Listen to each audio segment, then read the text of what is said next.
మీ పేరు? నా పేరు మేడం మల్లయ్య సార్. మేడం మల్లయ్య గారు వయలిన్ ఇది చేస్తారా? సంగీత కళాకారుని సార్, హార్మోనిస్ట్. హార్మోనిస్ట్దా? ఎక్కడ మీ ఇల్లు? ఎక్కడ? మా ఇల్లు దగ్గరలో ఉంది సార్. దగ్గరేనా? రాకపోతే ఓకేనా? మీరేం చేస్తాను? నువ్వేం చేస్తాను? చేస్తాను నువ్వు? RMP doctor. ఓకే, గుడ్, మంచిదమ్మా. నమస్కారం అమ్మా. అమ్మా బాగున్నారా? నమస్కారం. నమస్కారం అమ్మా. నమస్కారం. నమస్తే అమ్మా. నమస్తే అమ్మా. ఇంకేంటి చెప్పు. ఇంత ఎన్ని సంవత్సరాలు పనిచేసావు హార్మోనిస్ట్గా? నేను ఇప్పుడు అప్పట్లో 40 సంవత్సరాల నుంచి వాయిస్తాను సార్. 40 ఏళ్ళుగా వాయించావు.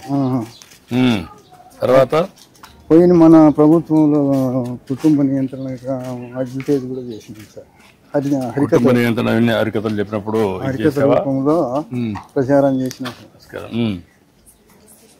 నీకు గుర్తుండే నువ్వు చేసిన మంచి పనుల వల్ల నీకు ఏంటి సాటిస్ఫాక్షన్ ఈ వృత్తిలో?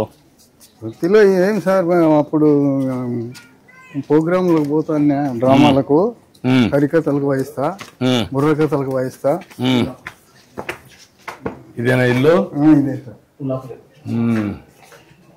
అప్పట్లో ఇల్లు కట్టించినప్పుడు వేసిన ఫోటో అనేది రాష్ట్ర గృహ నిర్మాణ సంస్థ చేసినప్పుడు అప్పుడు కట్టించాం. మేము ఇచ్చింది 17, 18 కట్టించాం. ఇది హార్మోనియం సార్. ఇదేనా హార్మోనియం?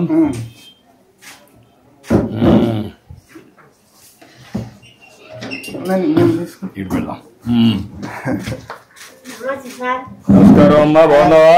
కూర్చోమ్మా, కూర్చో. ఇప్పుడు ఇవన్నీ తగ్గిపోయినాయి కదా? ఇవి ఇంటికి పట్టించుకోరు సార్, ఇప్పుడు తగ్గిపోయినాయి. అంత మ్యూజిక్, అంత మోడర్న్ మ్యూజిక్ అంతా వచ్చేసింది. సోషల్ అంతా అంత ఆధునికమైన పనిముట్లన్నీ వచ్చేసాయి. కరెంట్ బాక్సులు వచ్చినాయి. అయినా కానీ ఈ సంగీతం నచ్చదు సార్.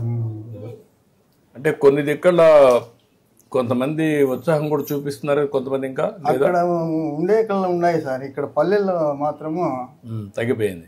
తగ్గిపోయింది. ఈ టీవీలు వచ్చినాయి, సినిమాలు వచ్చినాయి, అందువల్ల పని చేస్తుంది. ఇది చేస్తాను సార్. నొప్పి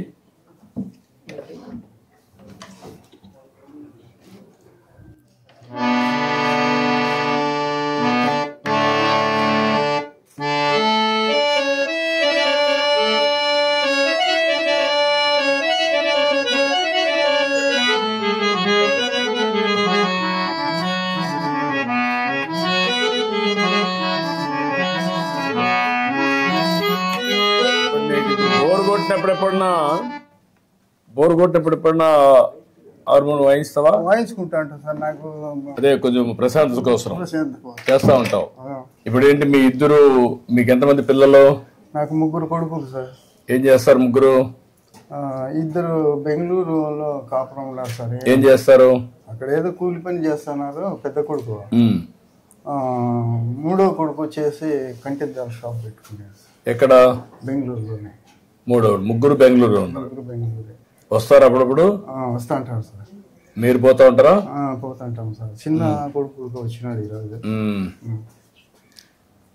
చిన్న కొడుకు ఎక్కడ? 2వ వాడు వచ్చేసి రామా అది రేషన్ షాపు. ఇక్కడ షాప్ వచ్చిందా? ఈ ఊర్లో వచ్చింది. ఊర్లోనే ఇక్కడే. ఏమ్మా తీసుకో. ఎవరికి ఆయనగా ఇస్తున్నావా? ఏ పెన్షన్ అమ్మా? Artist pension.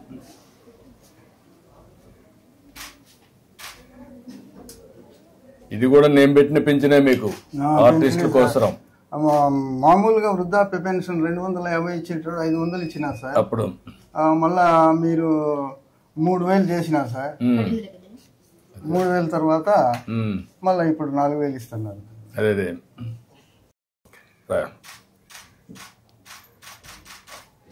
చాలా సంతోషమయ్యా. ఇది ఒక పవిత్రమైన భావంతో ఇస్తున్నాను. అందరినీ పంపించి ఒక రోజులోనే ఇమ్మంటున్నాను. ఇప్పుడు మీ ఇంటి దగ్గర ఇచ్చింది మాకు కంప్యూటర్ లో అమరావతిలో కనపడొస్తుంది.